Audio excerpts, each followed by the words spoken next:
ಎಲ್ರಿಗೂ ನಮಸ್ಕಾರ, ಶುಭೋದಯಗಳು. ನನ್ನ ಜೊತೆ ಮೈಸೂರು ಮಹಾನಗರ ಪಾಲಿಕೆಯ ಮಾಜಿ ಮೇಯರ್ ಅಂತ ನಾರಾಯಣರಾವ್ ಇದ್ದಾರೆ ಮತ್ತು ನರಸೀಪುರ ತಾಲೂಕು ಮಾಜಿ ಅಧ್ಯಕ್ಷರು ಆದಂಥ ಮರೇನವರಿದ್ದಾರೆ.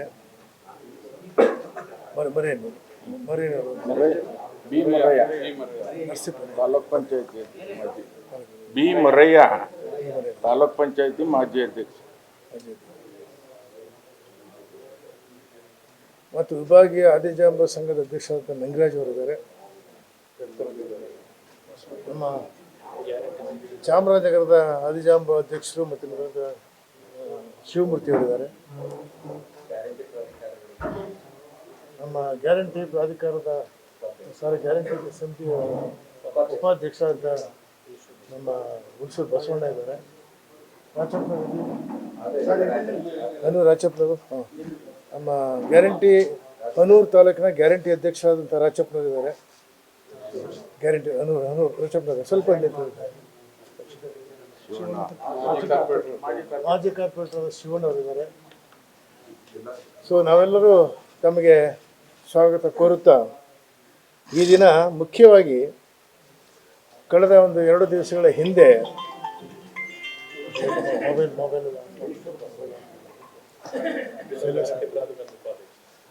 2 ದಿನಗಳ ಹಿಂದೆ ಮೈಸೂರಿನಲ್ಲಿ ಮಾಜಿ ಸಚಿವರು ಹಾಲಿ ಸಂಸದರು ಆದಂಥ ಕಾರಜೋಳರವರು ಹಾಗೂ ಮಾಜಿ ಕೇಂದ್ರ ಸಚಿವರಾದಂಥ ನಾರಾಯಣಸ್ವಾಮಿ ಅವರು ಒಂದು ಪತ್ರಿಕಾಗೋಷ್ಠಿ ಮಾಡಿದ್ದಾರೆ. ಆ ಪತ್ರಿಕಾಗೋಷ್ಠಿಯಲ್ಲಿ ಅಲ್ಲಿ ಯಾರು ಮಾತಾಡಬೇಡಿಯಪ್ಪ.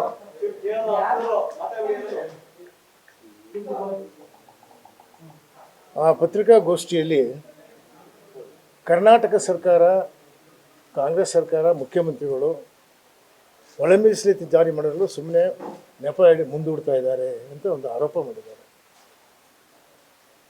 ಇದು ಸತ್ಯಕ್ಕೆ ದೂರ ಅಂತ ಹೇಳಲಿಕ್ಕೆ ನಾನು ತಮ್ಮನ್ನೆಲ್ಲ ಕರೆದಿರೋದು.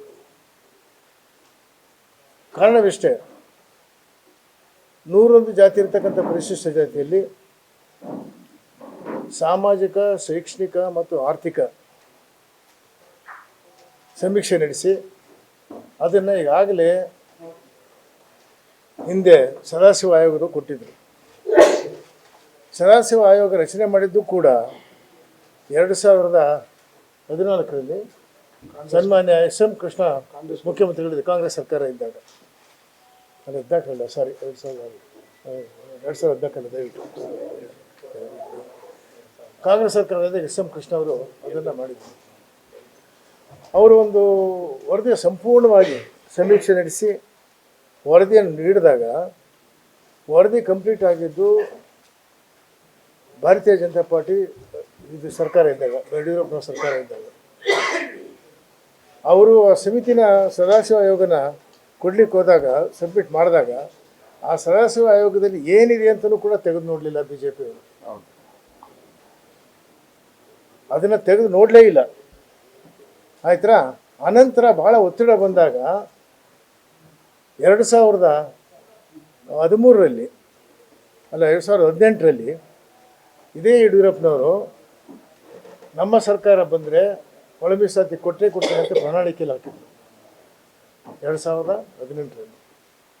2000ರಿಂದ 2018-23 ಕಾಂಗ್ರೆಸ್, ಅದು 2018-23 BJP ಗೌರ್ಮೆಂಟ್, ಕರೆಕ್ಟ್ 2018ರಲ್ಲಿ ಅವರು 5 ವರ್ಷದಿಂದ 23ರವರೆಗೂ ಆ ಒಂದು ಸದಾಶಿವ ಆಯೋಗದ ಬಗ್ಗೆ ಚರ್ಚೆ ಆಗಲಿ, ಸಮೀಕ್ಷೆ ಆಗಲಿ ಮಾಡದೇನೆ ಒಳ ಮೀಸಲಾತಿ ಕೊಡಬೇಕು ಅಂಥೇಳಿ ಒಂದು ಒತ್ತಾಯ ಬಂದಾಗ ಇದು ಸರಿಯಾಗಿಲ್ಲ, ಇದು ಕೊಡ್ಲಿಕ್ಕೆ ಬರೋದಿಲ್ಲ ಅಂತ ನಿರ್ಧಾರ ಮಾಡಿದ್ರು. ಆ ಸರ್ಕಾರದಲ್ಲಿ ಇದೇ ನಮ್ಮ ಕಾರಜೋಳವರು ಮಂತ್ರಿ ಆಗಿದ್ದರು, ಉಪ ಮುಖ್ಯಮಂತ್ರಿ ಆಗಿದ್ದರು, ನಾರಾಯಣಸ್ವಾಮಿ ಸೆಂಟ್ರಲ್ ಮಿನಿಸ್ಟರ್ ಆಗಿದ್ದರು. ಇವರುಗಳು ಸಹ ನಾವು ಕೊಡೋಕ್ಕಾಗೋದಿಲ್ಲ ಅಂತ ಹೇಳಿದ್ರು, ಮಾಡಲಿಕ್ಕಾಗೋದಿಲ್ಲ, ಸಾಕಷ್ಟು ಮಾಹಿತಿ ಇಲ್ಲ ಅಂತ. ಆದರೆ 2018ರಲ್ಲಿ 2023ರಲ್ಲಿ ಸನ್ಮಾನ್ಯ ಸಿದ್ದರಾಮಯ್ಯನವರು ಪ್ರಣಾಳಿಕೆಯಲ್ಲಿ, ಚುನಾವಣೆ ಪ್ರಣಾಳಿಕೆಯಲ್ಲಿ ಮೀಸಲಾತಿ ಕೊಡ್ತೀನಿ ಅಂತ ಘೋಷಣೆ ಮಾಡಿ ಪ್ರಣಾಳಿಕೆಯಲ್ಲಿ ಸೇರಿಸ್ಕೊಂಡ್ರು.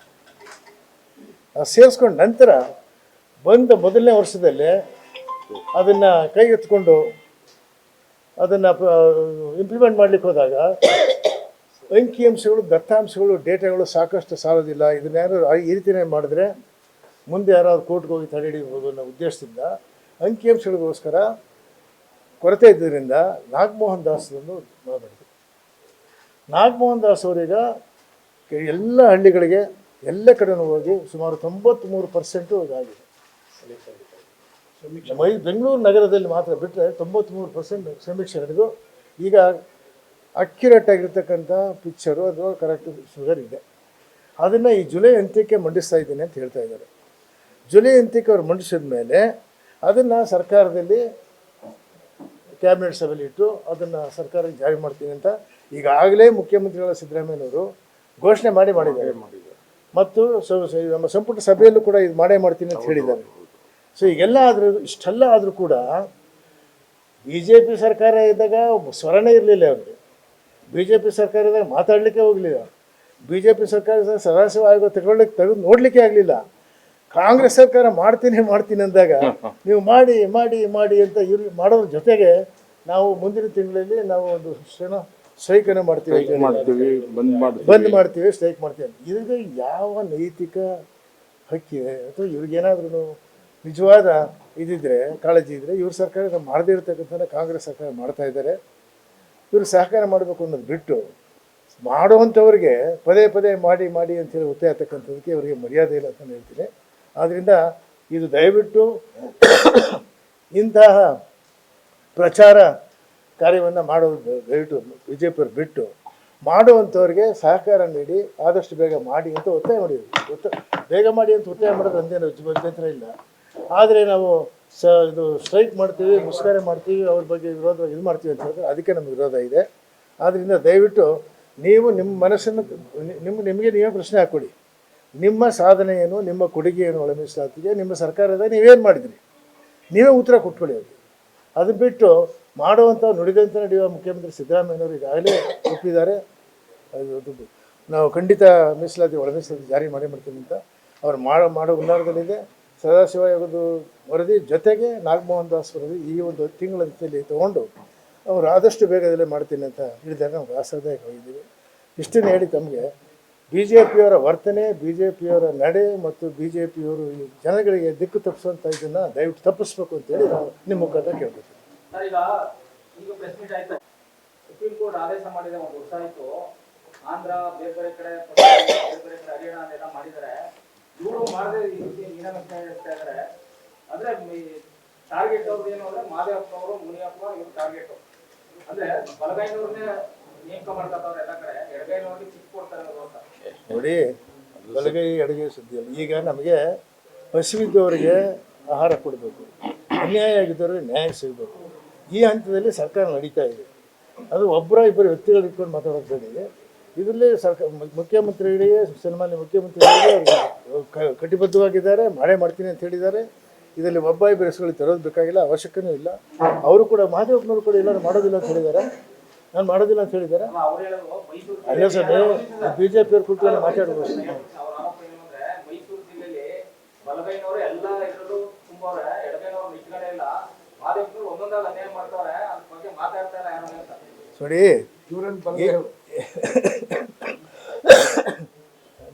ನಾನು ಎಡಗೈನವರಲ್ವಾ, ನಮಗೆ ಇದು ಮಾಡಿದ್ರ ಅಧಿಕಾರ ಇವೆಲ್ಲ ಸರಿದೂಗಿಸ್ಲಿಕ್ಕೆ ಒಳ ಮೀಸಲಾತಿ ಕೊಡ್ತಾ ಇರೋದು.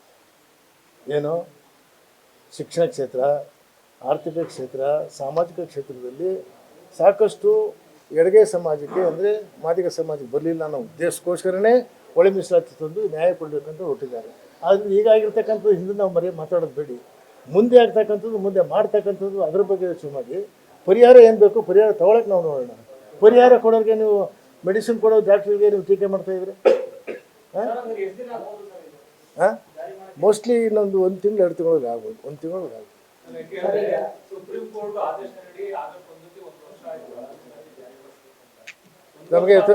ತಮ್ಗೆ ಒಂದು ಮಾತು ಹೇಳ್ತೀನಿ. ಸುಪ್ರೀಂ ಕೋರ್ಟ್ ಆದೇಶ ಕೊಟ್ಟಿದೆ, ನಿಜ ಒಪ್ಕೊಂಡೆ. ಅದಕ್ಕೆ ದತ್ತಾಂಶ, ಡೇಟಾ, ಅಂಕಿಅಂಶಗಳು ಸಾಕಷ್ಟು ಇರಲಿಲ್ಲ. ಸರಿಯಾದ ಅಕ್ಯುರೇಟಾಗಿ ಈಗ 101 ಜಾತಿಗಳಲ್ಲಿ ಯಾವ ಯಾವ ಉಪಜಾತಿಗಳು ಎಷ್ಟೆಷ್ಟಿದೆ ಅಂತ ಗೊತ್ತಿಲ್ಲ. ಈಗ ಸಾಕು ಸಮೀಕ್ಷೆ ಮಾಡಿ ಬಂದಿದೆ ಅದು. ಆ ಬಂದಿದ ಮೇಲೆ ಆ ಒಂದು ಅವರ ಜನಸಂಖ್ಯೆಗೆ ಅನುಗುಣವಾಗಿ ಪರ್ಸೆಂಟೇಜ್ ಫಿಕ್ಸ್ ಮಾಡ್ತಾರೆ. ಈ ದತ್ತಾಂಶ ಇಲ್ಲದೆ ಇರೋದ್ರಿಂದ ಸುಪ್ರೀಂ ಕೋರ್ಟ್ ಆದೇಶ ತಕ್ಷಣ ಏನಾದ್ರು ಮಾಡಿಬಿಟ್ರೆ ಯಾರಾದರೂ ಯಾವ್ದಾದ್ರು ಒಂದು ಸಣ್ಣ ಪುಟ್ಟ ಕೋಮ್ಗಳು ಒಂದು ಕೋರ್ಟ್ಗೆ ಹೋದ್ರೆ ಮುಗಿದು ಇಷ್ಟೇ ಆಗುತ್ತೆ. ನೀವು ಮಾಡಿದ್ದು ಕೂಡ ನಿಂತೋಗ್ಬಿಡುತ್ತೆ. ಅದಕ್ಕೋಸ್ಕರನೇ ಅಂಕಿಅಂಶಗಳು ತೊಗೊಂಡು ಆ ದತ್ತಾಂಶದ ಮೇಲೆ ಮಾಡ್ತಾರೆ.